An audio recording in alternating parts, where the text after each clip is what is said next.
Hi friends, അങ്ങനെ 8 ടാസ്കുകളോടുകൂടി ticket to finale അവസാനിച്ചിരിക്കുന്നു. ലാസ്റ്റ് ടാസ്ക് കാറിൽ കയറിയിരുന്ന് ഏറ്റവും കൂടുതൽ സമയം ആര് സർവൈവ് ചെയ്യുന്നു എന്നതായിരുന്നു. ആ ടാസ്കിൽ ആര്യനാണ് വിജയിച്ചത്.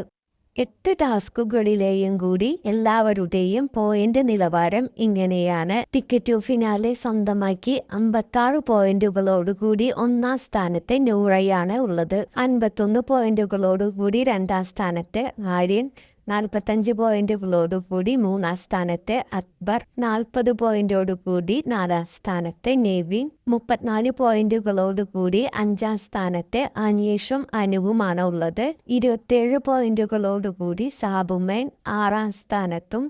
8 ടാസ്കുകൾ കളിച്ചിട്ടും 25 പോയിന്റുകൾ മാത്രം ലഭിച്ച് ഏറ്റവും ലാസ്റ്റ് ആദിലയാണ് ഉള്ളത്. ഷാനവാസ് 4 ടാസ്ക് കളിച്ചിരുന്നു, എന്നിട്ട് 13 പോയിന്റുകളുണ്ട്. ടിക്കറ്റ് ടു ഫിനാലയിലെ വിജയിയായ നൂറ അടുത്ത ആഴ്ച നോമിനേഷനിൽ വരാതെ ഡയറക്റ്റായി ഫിനാലെ വീക്കിലേക്ക് കടന്നിരിക്കുന്നു.